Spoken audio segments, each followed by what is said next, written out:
compartir con usted. Nada tiene que ver con caídas físicas. Estas le pondrán magulladuras en el cuerpo, moretones, y en el peor de los casos, algún hueso roto. Pero las caídas espirituales y emocionales tienen connotaciones mucho más importantes.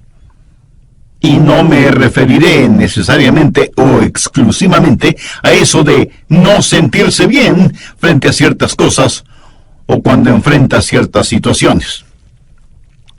Alguien le preguntó a una señora, ¿qué hace usted cuando se encuentra en un basurero emocional? Y ella contestó, pues para olvidarme del asunto, voy y me compro un sombrero. Su esposo, al escuchar decir eso, hizo el siguiente comentario. Ahora me explico por qué tus sombreros son tan raros. Hay ocasiones en que nos desanimamos cuando no estamos felices acerca de algo o de alguien.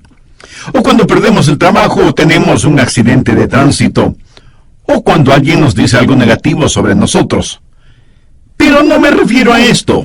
Hablo de la depresión, ese profundo sentimiento de desesperación que a veces puede convertirse en algo terrible y horrible. Es un asunto que envía gente a los hospitales o causa que las personas simplemente desaparezcan de su círculo social. En ocasiones, cuando nos sentimos mal, es como si estuviéramos en una tormenta. Llega y se va. Pero la depresión es como una neblina que está constantemente presente, bloqueando el sol que trata de llegar a nuestras vidas. Y quiero que piense conmigo primero en lo que voy a llamar el serio problema de la depresión. Ahora sí, veamos el Salmo 42:5. ¿Por qué te abates, oh alma mía, y te turbas dentro de mí? El rey David escribió estas palabras, y él estaba deprimido, y estaba hablando consigo mismo. Hago un breve paréntesis aquí para informarle que el Instituto Nacional de Salud Mental reportó que la depresión es, tristemente, un negocio de más de $1 billón anuales. O sea, lo que la gente gasta para ser tratada de depresión. Y en lo que yo investigué para preparar este mensaje, descubrí que hay millones de norteamericanos que sufren de depresión, y supongo que esa es una lamentable realidad en todos los países del mundo. ¿Sabe usted que es muy difícil animar a una persona que sufre de depresión? Tal pareciera que nada le hace sentir mejor. Por eso digo que la depresión es un problema serio, y quiero compartir con usted una lista que encontré que describe lo que es la depresión.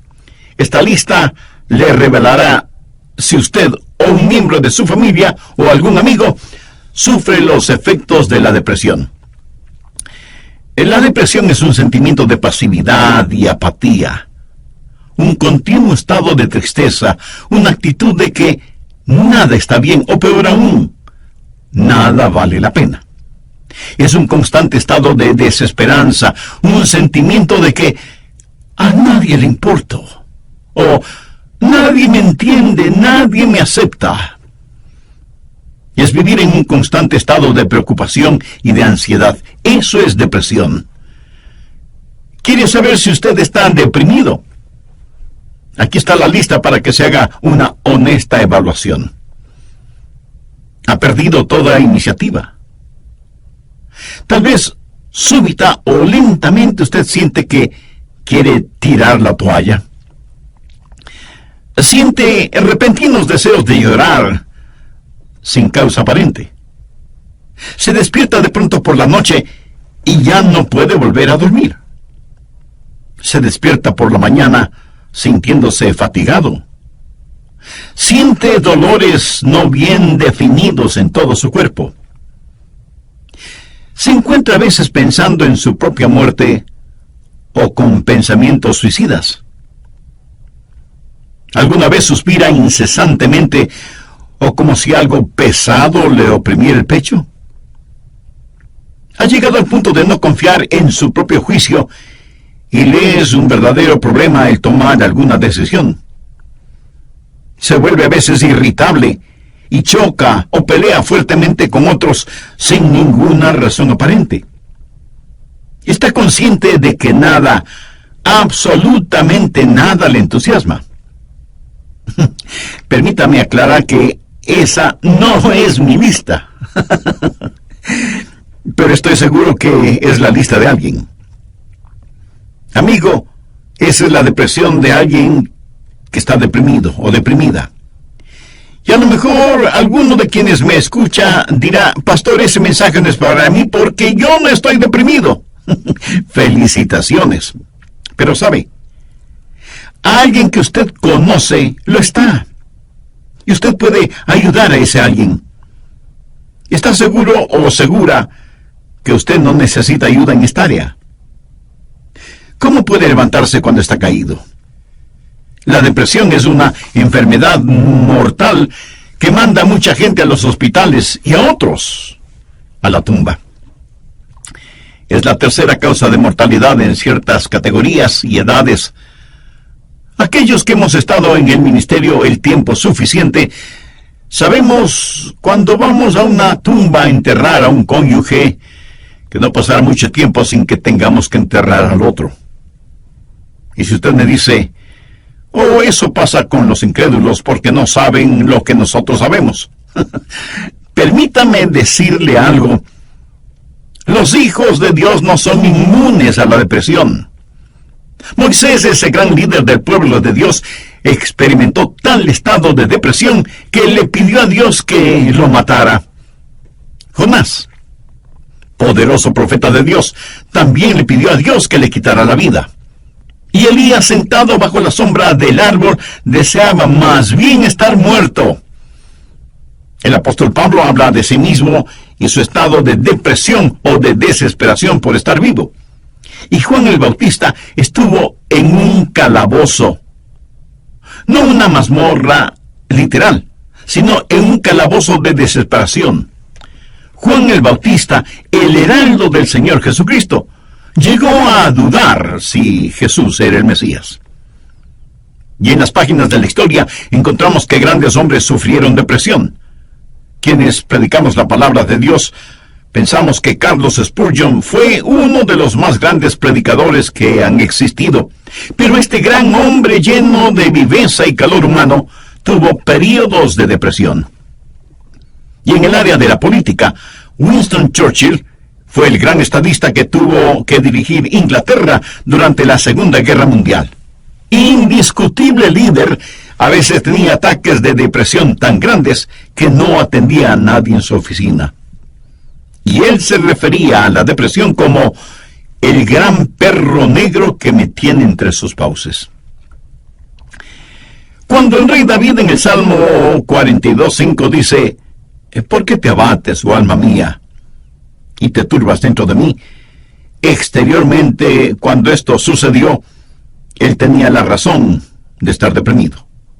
Perdió a su hijo Absalón, a quien amaba profundamente, a pesar de que Absalón se sublevó contra su padre, lo traicionó, trató de arrebatarle el reino, y David tuvo que huir para salvar su propia vida. Luego Absalón muere trágicamente. En 2 Samuel 18:33 leemos: entonces el rey se turbó y subió a la sala de la puerta y lloró, y yendo decía así: hijo mío, Absalón, ¿quién me diera que muriera yo en lugar de ti? Absalón, hijo mío, hijo mío. David huyó para salvar la vida. Él debía ser el rey. Pero perdió su fortuna, perdió su hogar, perdió su poder, perdió todo el respaldo financiero. Y como si todo esto fuera poco, David pecó contra Dios. Cometió un horrible, terrible pecado que le costó la vida a su tierno hijo. Y luego su hija fue violada por su propio hermano. Y tuvo una esposa que fue asaltada sexualmente. Y ahora su hijo rebelde, Absalón, había encontrado la muerte en forma trágica. La nación sobre la cual David se suponía que era rey estaba en turbulencia. Así que exteriormente David tenía toda la razón para estar deprimido. Las cosas no podían estar peor que lo que estaban. ¿Por qué te abates, oh alma mía, y te turbas dentro de mí? Este salmo es un caso clínico de depresión. En primer lugar, David tuvo lo que yo llamo sequedad espiritual. Miremos, por favor, los primeros 2 versos de este Salmo 42. Como el ciervo brama por las corrientes de las aguas, así clama por ti, oh Dios, el alma mía. Mi alma tiene sed de Dios, del Dios vivo. ¿Cuándo vendré y me presentaré delante de Dios? David está sediento de Dios, pero siente como que si Dios estuviera lejano.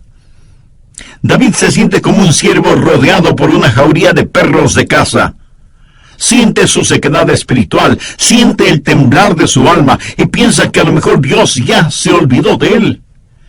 Mire lo que dice en el verso 9. Diré a Dios, roca mía, ¿por qué te has olvidado de mí? David está sediento de Dios, pero Dios parece que estuviera a años luz de distancia. ¿Dónde estás tú, Dios? ¿Por qué te has olvidado de mí? Sequedad espiritual. Dios no se había olvidado de él. Ese no es el punto. Y el rey continúa solamente en el verso 3 diciendo, fueron mis lágrimas mi pan de día y de noche. Y aquí me imagino a David llorando incontrolablemente, este poderoso hombre de Dios, ahora llorando como una criatura. Todos tenemos momentos de tristeza, pero no siempre de llanto incontrolable, aunque puede ser así. Eso es un signo de depresión. No es como una lluvia de verano que cae y desaparece rápidamente, sino que es más bien como una neblina continua durante el día nublado. David siente vergüenza y se siente derrotado. Mire lo que dice en el verso 3. Fueron mis lágrimas mi pan de día y de noche, mientras me dicen todos los días, ¿dónde está tu Dios? Él sabe que sus enemigos están burlándose de él. Y está avergonzado. Se siente como un indigno testigo de Dios, y por supuesto que lo fue. ¿Sabe? A veces, aun estando en evidente pecado, tratamos de testificar, pero no tenemos ni el poder ni el gozo para hacerlo, y no tenemos la victoria, y esto aumenta nuestra vergüenza. El sentido de culpa de David le hizo pensar que era una desgracia delante de Dios. Y todo era peor por las recurrencias de sus memorias. Mire lo que dice en el verso 4.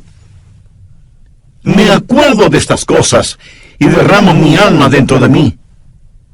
De cómo yo fui con la multitud y la conduje hasta la casa de Dios, entre voces de alegría y de alabanza del pueblo en fiesta. David recordaba mejores días. Miró retrospectivamente aquellos días cuando tuvo gozo y paz junto con la multitud, alabando a Dios en la casa de Dios. Y ahora todo eso no era más que un recuerdo. Ya no era nada real para él, y hacía que todo su dolor, toda su turbación fuera más vívida, y sentía que esos hermosos días que antaño experimentó, los había perdido para siempre.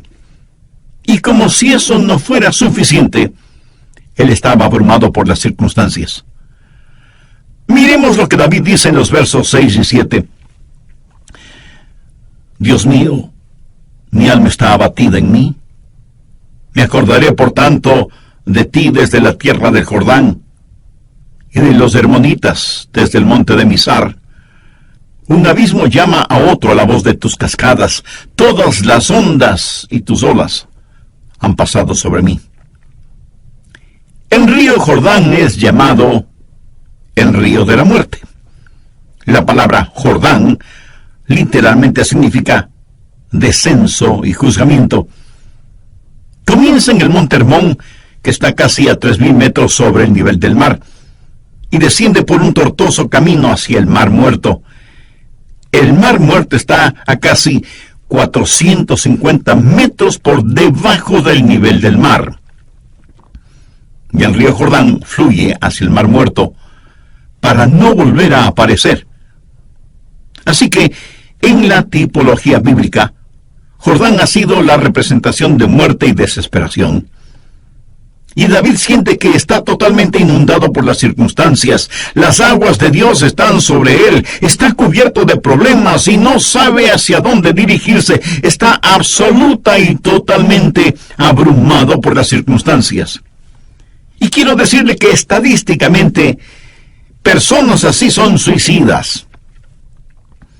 Un jovencito de 16 años escribió la siguiente carta antes de suicidarse. Querido mundo, yo no quiero que me corten el pelo. Yo no quiero cuidar niños. Yo no quiero ir a ver a Gina mañana en el colegio. Yo no quiero hacer mis deberes de biología, de inglés, de historia, ni de ninguna otra materia. Yo ya no quiero estar triste o solo o deprimido. No deseo comer, ni beber, ni conversar, ni dormir, ni respirar. Sencillamente ya no quiero vivir. Papá, mamá, no es culpa de ustedes. Solo que no me siento libre, me siento enfermo, triste y solo, aunque esté rodeado de mis padres, hermanos, compañeros y amigos. Eso, mi amigo, es depresión y es muy, pero muy triste. La depresión es un serio problema. En segundo lugar, quiero que sepa y vea que hay una provisión espiritual para la depresión. Gracias a Dios, usted no tiene que estar deprimido. Dios ha hecho provisión para usted, para mí, para nuestras familias y para nuestros amigos, para todos aquellos que sufren depresión. Primero, usted tiene que mirarse interiormente y analizar su corazón. Veamos el Salmo 42, los versos del 5 al 7. ¿Por qué te abates, oh alma mía, y te turbas dentro de mí? Espera en Dios, porque aún he de alabarle, salvación mía y roca mía, Dios mío, mi alma está abatida en mí. Me acordaré por tanto de ti desde la tierra del Jordán, y de los hermonitas desde el monte de Mizar. Un abismo llama a otro a la voz de tus cascadas, todas tus ondas y tus olas han pasado sobre mí. Pero ahora quiero que note en forma particular que David comienza a hablar consigo mismo. Y si usted me pregunta si uno puede hablar con uno mismo, pues le diré que sí, David lo hizo. Y no me diga que usted nunca ha hablado con usted mismo, porque francamente no se lo voy a creer. Porque todos lo hacemos, consciente o inconscientemente. Note que David está hablando con su alma. El alma es el ego que vive dentro de cada uno de nosotros, no es el espíritu. El espíritu es su naturaleza espiritual, su alma es su naturaleza emocional, su mente, sus emociones, su voluntad. Y David le habla a su alma. En el próximo programa terminaremos este estudio bíblico sobre la depresión. Y espero que esto no lo deprima ahora. Antes de finalizar y sabiendo que la depresión no hace acepción de personas y la sufren santos y pecadores, permítame preguntarle en forma personal, ¿ha depositado su fe en el Señor Jesucristo? ¿A quién recurre cuando está deprimido? Recuerde que la causa de la depresión puede ser externa, pero la solución es interna, íntima, personal. Voy a comenzar este programa haciendo un resumen de lo que estudiamos en el programa anterior. Entre otras cosas, dije que hay ocasiones en que nos desanimamos cuando no estamos felices acerca de alguien o de algo, o cuando perdemos el trabajo o tenemos un accidente de tránsito, o cuando alguien dice algo negativo sobre nosotros. Pero no me refiero a esto. Hablo de la depresión. Ese profundo sentimiento de desesperación que a veces puede convertirse en algo terrible y horrible. La depresión es un sentimiento de pasividad y apatía, un continuo estado de tristeza, una actitud de que nada está bien, o peor aún, nada vale la pena. Es un constante estado de desesperanza, un sentimiento de que a nadie le importo, o nadie me entiende, nadie me acepta. Es vivir en un constante estado de preocupación y de ansiedad. Eso es depresión. ¿Quiere usted saber si está deprimido? Aquí está la lista para que se haga una honesta evaluación. Ha perdido toda iniciativa. Tal vez súbita o lentamente usted siente que quiere tirar la toalla. Siente repentinos deseos de llorar sin causa aparente. Se despierta de noche y ya no puede volver a dormirse. Se despierta por la mañana sintiéndose fatigado. Siente dolores no bien definidos en todo su cuerpo. Se encuentra a veces pensando en la propia muerte, la suya, o con pensamientos suicidas. ¿Alguna vez suspira incesantemente o como si algo pesado le oprimiera el pecho? Ha llegado al punto de no confiar en su propio juicio y le es un verdadero problema el tomar alguna decisión. Se vuelve a veces irritable y choca o pelea fuertemente con otros sin ninguna razón aparente. Y está consciente de que nada, absolutamente nada le entusiasma. Y si usted me dice, eso pasa con los incrédulos porque no saben lo que nosotros sabemos. Permítame decirle algo, los hijos de Dios no son inmunes a la depresión.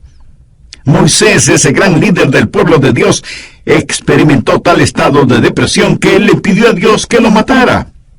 Jonás, poderoso profeta de Dios, también le pidió a Dios que le quitara la vida. Y Elías, sentado bajo la sombra de un árbol, deseaba más bien estar muerto.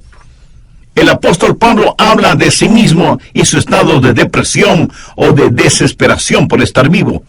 Y Juan el Bautista estuvo en un calabozo, no una mazmorra literal, sino en un calabozo de desesperación. Juan el Bautista, el heraldo del Señor Jesucristo, llegó a dudar si Jesús era el Mesías. Y en las páginas de la historia encontramos que grandes hombres sufrieron depresión. Quienes predicamos la palabra de Dios pensamos que Carlos Spurgeon fue uno de los más grandes predicadores que ha existido. Pero este gran hombre lleno de viveza y de calor humano tuvo períodos de depresión. Y en el área de la política, Winston Churchill fue el gran estadista que tuvo que dirigir Inglaterra durante la Segunda Guerra Mundial. Indiscutible líder. A veces tenía ataques de depresión tan grandes que no atendía a nadie en su oficina. Y él se refería a la depresión como el gran perro negro que me tiene entre sus fauces. La nación sobre la cual David se suponía que era rey estaba en turbulencia. Así que exteriormente David tenía toda la razón para estar deprimido. Las cosas no podían estar peor de lo que estaban. ¿Por qué te abates, oh alma mía, y te turbas dentro de mí? Este salmo es un caso clínico de depresión. En primer lugar, David tuvo lo que yo llamo sequedad espiritual. Miremos, por favor, los primeros 2 versos de este Salmo 42. Como el ciervo brama por las corrientes de las aguas, así clama por ti, oh Dios, el alma mía. Mi alma tiene sed de Dios, del Dios vivo. ¿Cuándo vendré y me presentaré delante de Dios? David está sediento de Dios, pero siente como que si Dios estuviera lejano. David se siente como un ciervo rodeado por una jauría de perros de caza. Siente su sequedad espiritual, siente el temblar de su alma y piensa que a lo mejor Dios ya se ha olvidado de él. Mire lo que dice en el verso 9. Diré a Dios, roca mía, ¿por qué te has olvidado de mí? David está sediento de Dios. Pero Dios parece que estuviera a años luz de distancia. ¿Dónde estás tú, oh Dios? ¿Por qué te has olvidado de mí? Sequedad espiritual. Dios no se había olvidado de él. Pero ese no es el punto. El rey continúa su lamento en el verso 3 diciendo, fueron mis lágrimas, mi pan de día y de noche. Y aquí me imagino a David llorando incontrolablemente, este poderoso hombre de Dios, ahora llorando como una criatura. Todos tenemos nuestros momentos de tristeza, pero no siempre de llanto incontrolable, aunque puede ser así. Eso es un signo de depresión. No es como una lluvia de verano que cae y desaparece rápidamente, sino que es más bien como una neblina continua durante un día nublado. David siente vergüenza y se siente derrotado. Mire lo que dice en el verso 3. Fueron mis lágrimas mi pan de día y de noche, mientras me dicen todos los días, ¿dónde está tu Dios? ¿Sabía que dentro de usted hay alguien que constantemente le está hablando? Es la vieja naturaleza, su alma no redimida ni santificada. Y su alma le habla y le dice, tienes razón de sentir pena por ti mismo. Nunca lo lograrás. No tienes lo que se requiere. Este es el final. La vida no vale la pena vivirla. Y David responde a su alma y le dice, ¿por qué te abates, oh alma mía? Y este es el momento en que usted toma control, sostiene firmemente a su alma frente a usted, le mira directamente a los ojos y le habla. Eso es lo que David hizo cuando le dijo, alma, ¿por qué te sientes así? Usted tiene que mirarse íntimamente, interiormente, y analizar su corazón. ¿Por qué está deprimido? Yo no estoy diciendo que no tiene razón para estar deprimido. Tal vez alguna persona amada ha fallecido, su cónyuge, un hijo o una hija, un entrañable amigo. Si eso es verdad, entréguele su dolor a Dios, comparta su pena con quienes le aman, y tenga en cuenta que a pesar de cómo se sienta, la vida no ha terminado para usted. Tal vez tiene el corazón destrozado. Alguien a quien amaba profundamente le ha engañado. Tal vez un esposo ha abandonado a su esposa por otra mujer, o a lo mejor una esposa ha dejado a su esposo por otro hombre. Tal vez esté enfrentando el dolor de un noviazgo roto súbita y amargamente. O pudiera ser que los padres no hacen sentir bienvenidos a sus hijos que se fueron del hogar como las ovejas negras de la familia. Si usted está viviendo estas u otras amargas experiencias, escúcheme. Rehúse el estar rumiando estas cosas una y otra vez. Eso no es bueno. Analice las cosas.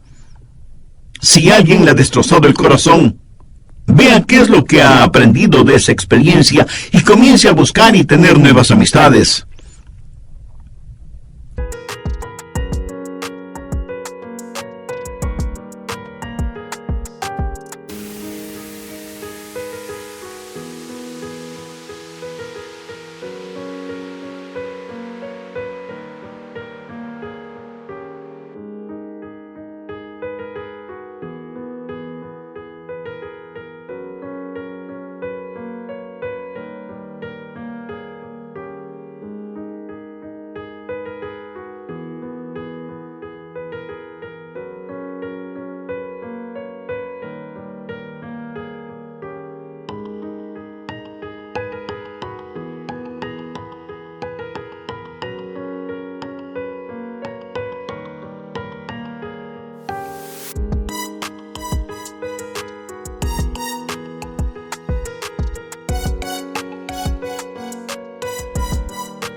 Algunos piensan que de alguna manera Dios les ha olvidado o Dios les ha fallado. No.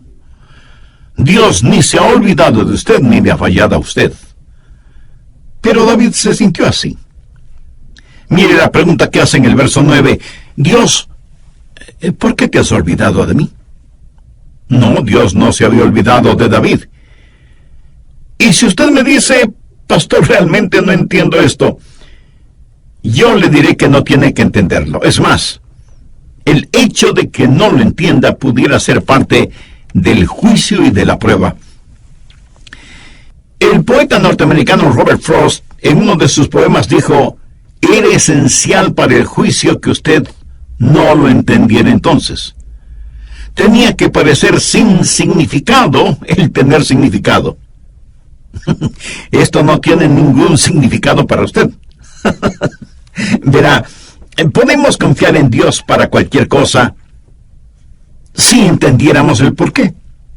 Pero Dios no nos deja entender el porqué todo el tiempo, para que podamos conocer el quién y podamos confiar en Él en aquello que no entendemos. Andrew Murray fue un extraordinario hombre de Dios y dijo lo siguiente: en tiempos de problemas, aquellos que confían en Dios deben primero decir: Él me trajo hasta aquí. Es por su voluntad que me encuentro en esta situación, y Él me mantendrá aquí en su amor y me dará la gracia en este juicio para comportarme como su hijo. Él hará que este juicio sea una bendición, enseñándome las lecciones que Él quiere que aprenda y trabajando bajo su gracia ya concedida. Finalmente, en su tiempo, Él le librará nuevamente. ¿Cómo y cuándo? Bueno, solo Él lo sabe. Así que cuando usted está en dificultades, diga: estoy aquí primero por la voluntad de Dios, segundo bajo su cuidado, tercero bajo su entrenamiento y cuarto en su tiempo. Alguien dijo: Dios es demasiado bueno para no ser bondadoso, demasiado sabio como para cometer errores. Y cuando no podamos ver su mano, podemos confiar en su corazón. Mírese interiormente y analice su corazón. Salmo 42:11. ¿Por qué te abates, oh alma mía? ¿Y por qué te turbas dentro de mí? Espera en Dios, porque aún he de alabarle. Y Dios quiere que le diga a alguien que me esté escuchando este momento, sin que importe cuán difíciles sean las circunstancias, que Dios está con usted. No pierda la esperanza. Dios tiene un futuro lleno de esperanza para usted. David le habló a su alma y le dijo: espera en Dios. Ahora, esperar no significa un deseo vano, significa una seguridad definitiva basada en la anticipación. Hay solo dos lugares en donde toda esperanza es imposible. El uno es el cielo, porque ya no necesitamos ninguna esperanza, todo será realizado. El otro lugar es el infierno. Si usted muere sin ser salvo, se irá al infierno y quedará fuera de toda esperanza. Pero la esperanza siempre es posible. Mi amigo, lo que encontramos en Jeremías 29:11 es para usted ahora mismo. Escuche lo que dice ese versículo. Porque yo sé los pensamientos que tengo acerca de vosotros, dice Jehová, pensamientos de paz y no de mal, para daros el fin que esperáis. A una de sus lágrimas en perlas. Dios pondrá un hermoso arco iris de su gracia sobre sus pesares. Espera en Dios. Él va a llenar las más profundas necesidades de su corazón. Y Dios nunca estará satisfecho hasta que el más grande deseo suyo sea Él mismo. Hemos hablado del serio problema que es la depresión y de la esperanza que hay para usted. ¿Cuál es la promesa segura contra la depresión?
Anoche, mientras meditaba en este mensaje que estoy compartiendo con usted, dije, Señor, no quiero hablar sobre la depresión.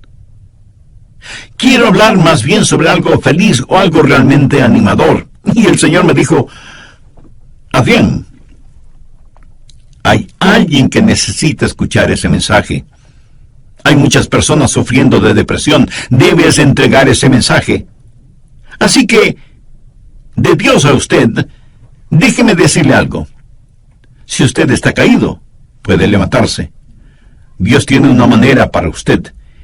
Y no es psicología popular barata, ni una palmadita en la espalda diciéndole las cosas van a mejorar. Espere en Dios, Él le ayudará hasta el final. Tenga la absoluta confianza que usted está protegido y abrazado por los eternos y poderosos brazos de Dios. Si es que usted es un hijo de Dios, por haber recibido a Jesús en su vida. Si usted no tiene la seguridad de su salvación, ¿por qué no recibir al Señor Jesucristo como su Salvador y Señor ahora mismo? Si con fe y sinceridad se lo pide, Él le salvará instantáneamente y le guardará continuamente. Él nunca le olvidará ni le dejará. Con sus propias palabras, usted puede decir una oración como la siguiente. Querido Dios, sé que me amas y que quieres salvarme. Señor,